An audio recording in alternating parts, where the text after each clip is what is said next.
Hello friends, welcome to कलम दवात। इस वीडियो में हम गांधीयन एरा सीरीज़ को कंटिन्यू करेंगे और ये वीडियो 4th वीडियो है गांधीयन एरा का। बाकी 3 प्लेलिस्ट में हैं, आप वहां जाकर देख सकते हैं। इस वीडियो में हम शुरुआत करने वाले हैं गांधी इरविन पैक्ट या फिर कहें तो दिल्ली पैक्ट, जो हुआ था 5 मार्च 1931 में। हाँ, इससे पहले हम पढ़ चुके हैं कि सेकेंड राउंड टेबल कॉन्फ्रेंस में गांधी जी को बुलाने के लिए लॉर्ड इरविन को आदेश दिया गया था ब्रिटिश प्राइम मिनिस्टर मैकडोनल्ड के द्वारा। रैमसे मैकडोनल्ड उनका पूरा नाम है।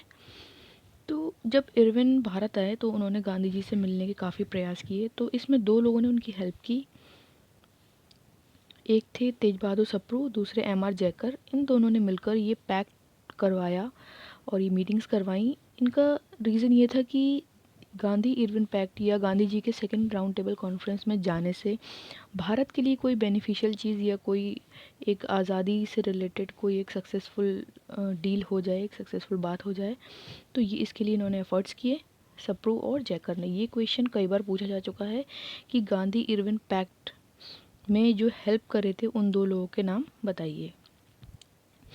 इस मीटिंग के लिए गांधी और इरविन के बीच 6 बार मीटिंग कराई गई इस पैक्ट के लिए और उनको कन्विंस किया गया। इरविन ने गांधी जी को कन्विंस किया कि आप ये नॉन कॉपरेशन मूवमेंट बंद कीजिए। उस वक्त नॉन कॉपरेशन मूवमेंट चल रहा था भारत में बहुत ज़ोरों शोरों से, जो ब्रिटिशर झेल नहीं पा रहे थे। तो उन्होंने कहा कि इस मूवमेंट को आप रोक दीजिए और हमारे साथ चलिए सेकेंड राउंड टेबल कॉन्फ्रेंस में, वहाँ चल के देखिए, बातचीत करते हैं, देखते हैं क्या रिजल्ट निकलता है। तो गांधी जी ने इनके कहने पर ये मूवमेंट रोक दिया और मीटिंग में जाने के लिए तैयार हो गए।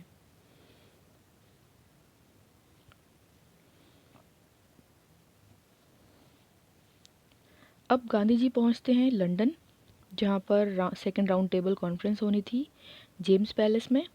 और इस वक्त इंडिया के वाइसराय थे लॉर्ड विलिंगडन। ये कॉन्फ्रेंस सितंबर से दिसंबर 1931 तक चली और British prime minister Ramsay McDonald थे उस वक्त। इस मीटिंग में देखिए ब्रिटिश गवर्नमेंट का इंटेंशन क्या था, भारत को ऐसा कुछ भी ना देना जो उन्हें इंडिपेंडेंस की तरफ या आज़ादी की तरफ ले जाए।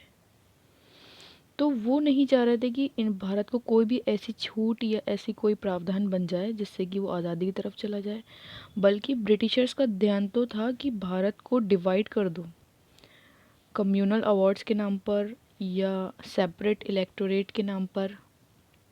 हम जानते हैं सेपरेट इलेक्टोरेट एक ऐसा एरिया बांट दिया जाता है जिसमें किसी एक पर्टिकुलर रिलीजन के लोग ही इलेक्शंस में खड़े होते हैं और वो लोग, उस रिलीजन के लोग ही उन्हें वोटिंग करते हैं और बाकी लोग रहते तो हैं उस एरिया में, लेकिन इस वोटिंग से या इस इलेक्शन से उनका कोई लेना देना नहीं होता।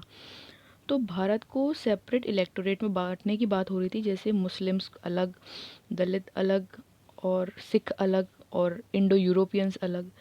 तो जब गांधी जी ने देखा कि ये भारत को एकजुट करने के बजाय यहाँ पर तो बांटने की बातें की जा रही हैं, तो वो वहाँ से मीटिंग छोड़कर आ गए थे, क्योंकि ब्रिटिश गवर्नमेंट अपने आगे किसी की बात मानने को तैयार नहीं थी। और गांधी जी तो एक आज़ादी से रिलेटेड अपने एक मसला लेके वहाँ पहुँचे थे।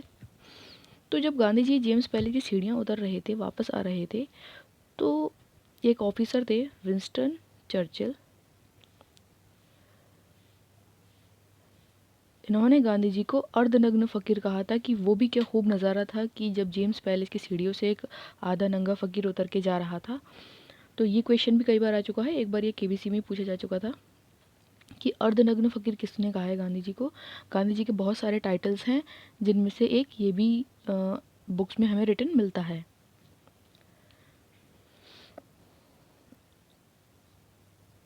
अब गांधी जी तो आ गए मीटिंग छोड़कर, लेकिन ब्रिटिश गवर्नमेंट की जो नीति थी इंडिया को डिवाइड करने की और रूल करने की, वो उन्होंने कंटिन्यू रखी। और गांधी जी आए थे दिसंबर में और अगस्त में उन्होंने 16 अगस्त 1932 को कम्युनल अवार्ड की घोषणा कर दी गई ब्रिटिश गवर्नमेंट के द्वारा कि अब भारत में जो इलेक्टोरेट है वो सेपरेट हो जाएंगे फॉर डिप्रेस्ड क्लास ऑल्सो, और मुस्लिम्स और बाकी जितने भी ग्रुप्स इंडिया में हैं, इतने जातीय के आधार पर इंडिया को बांटने की बात की गई। तो ये कम्युनल अवार्ड पूरे भारत में किसी भारतीय को ही पसंद नहीं थे और गांधी जी भी इसी में शामिल थे। उन्होंने प्रोटेस्ट करने की सोची और एक हंगर स्ट्राइक की। इस वक्त वो जेल में थे। देखिए, जब Gandhi ji second round table conference से वापस आए थे बिना किसी कहना चाहिए बिना किसी एग्रीमेंट पे साइन किए, यानी अंग्रेज़ों की बात मान कर नहीं आए थे वो, तो अंग्रेज़ों ने जब गांधी जी वापस आए तो अंग्रेज़ों ने दोबारा उन्हें पकड़ के जेल में डाल दिया और मूवमेंट भी रुकवा दिया यहाँ पे। और अब देखिए, गांधी जी जेल में ही थे लेकिन उन्होंने वहाँ पर ही हंगर स्ट्राइक की सोची और कई दिन तक गांधी जी भूख हड़ताल पे रहे। जब गांधी जी भूख हड़ताल कर रहे थे तो पूरे देश में जितने लीडर्स थे, जितने लोग थे, वो सब इस बात के लिए घबराए हुए थे कि गांधी जी को कुछ हो ना जाए। और बी आर अम्बेडकर पे ये प्रेशर बनाया जा रहा था कि आप गांधी जी से बात करिए और कम्युनल अवार्ड को नकार दीजिए, छोड़ दीजिए उसे और इनकी भूख हड़ताल ख़त्म कराइए। इसके बाद मदन मोहन मालवीय, ये रहा पूना पैक्ट। देखिए, बड़े बड़े लीडर्स सब ने मिलकर गांधी जी से बात की और बी आर अम्बेडकर को भी समझाया और बुलाया और इन दोनों की मीटिंग्स कराई, गांधी जी और बी आर अम्बेडकर की। और इस बात पे राज़ी किया गया दोनों को कि हम कम्युनल अवार्ड्स को डिनाई कर देंगे, मना कर देंगे कि हमें नहीं चाहिए भारत में कोई कम्युनल अवार्ड्स।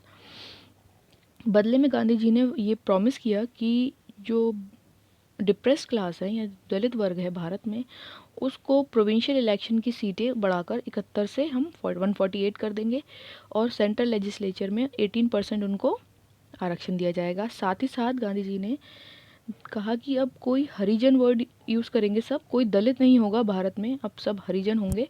और एक हरिजन पत्रिका भी निकाली थी बाद में हिंदी भाषा में। तो ये पैक्ट हुआ था गांधी जी और बी आर अम्बेडकर के बीच में साइन। 8 मार्च की डेट थी 1932। इसके बाद थर्ड राउंड टेबल कॉन्फ्रेंस हुआ। तो गांधी जी ने तो सिर्फ सेकंड ही अटेंड किया है, फर्स्ट और थर्ड तो किया नहीं था। तो ये थर्ड राउंड टेबल कॉन्फ्रेंस हुआ जिसमें गांधी जी नहीं पहुंचे क्योंकि भारत के जितने भी कांग्रेस के बड़े लीडर थे, अंग्रेज उनको जेल में डाल चुके थे। और इन्होंने आपस में ही एक मीटिंग की और एक वाइट पेपर रेजोल्यूशन पास कर दिया। इसी वाइट पेपर रेजोल्यूशन को हम गवर्नमेंट ऑफ इंडिया एक्ट 1935 कहते हैं। अब एक एक्ट और पास होकर आ गया भारत में 1935 गवर्नमेंट ऑफ इंडिया एक्ट का। इसमें क्या था, इसमें भारत की जो पिछले कानून चले आ रहे थे उनको तो एज इट इज़ ही रखा था, उनमें कोई बदलाव नहीं किया। भारत को कोई आज़ादी की तरफ ले जाने का कोई इनमें कोई वो नहीं था। साथ ही इसमें कुछ चीज़ें और ऐड कर दी कि भारत एक फेडरेशन होगा, यानी एक संघ होगा और जो है इंट्रोड्यूस प्रोविंशियल इलेक्शन होंगे, अलग अलग इलेक्शंस होंगे और डायरकी भारत में रोक दी जाएगी। नेहरू जी ने इस एक्ट को एक नया चार्टर ऑफ स्लेवरी भी कहा जिसमें भारत की आज़ादी की बात नहीं थी बल्कि और घुमा फिराकर और भारत को अपने पराधीन बनाने की बात की गई थी। हालांकि कांग्रेस पूरी तरीके से खिलाफ थी इस एक्ट के, लेकिन फिर भी उन्होंने प्रोविंशियल इलेक्शन लड़े। इस एक्ट के बारे में बहुत सारी चीज़ें हैं जिसको एक अलग वीडियो में हम लोग डिस्कस कर लेंगे। इसमें फ़िलहाल इतना ही पढ़ते हैं। इसके बाद क्या हुआ, देखिए, सेकेंड वर्ल्ड वॉर चल रहा था जो 1939 से शुरू हुआ था और 45 तक चला था। इसमें अंग्रेज़ों ने क्या किया, अपनी तरफ भारतीयों से तो कुछ पूछते नहीं थे कभी, अपनी तरफ से अनाउंस कर दिया कि हमारे साथ इंडियंस भी वॉर में हिस्सा लेंगे। और इंडियंस को ये मंजूर नहीं था। भारतीयों ने कहा आप हमें आज़ादी दो, हम आपका साथ देंगे सेकेंड वर्ल्ड वॉर में। लेकिन ऐसा हुआ नहीं, अपनी तरफ से ही अनाउंस कर दिया गया कि हम इंडियंस भी हमारे साथ हैं। इस बात से नाराज़ होकर पूरी कांग्रेस ने रेजिग्नेशन दिया था मंत्रिमंडल से और ये घटना थी 22 दिसंबर 1939 की। तो इसमें जब पूरी कांग्रेस ने त्यागपत्र दे दिया तो गवर्नमेंट ऑफ ब्रिटिश गवर्नमेंट समझ गई कि अब भारतीय तो इस तरह आसानी से मानने वाले हैं नहीं। तो इन्होंने भारतीयों को मनाने के लिए कुछ अपने कैबिनेट मिनिस्टर्स को भेजा और अगस्त ऑफर आया।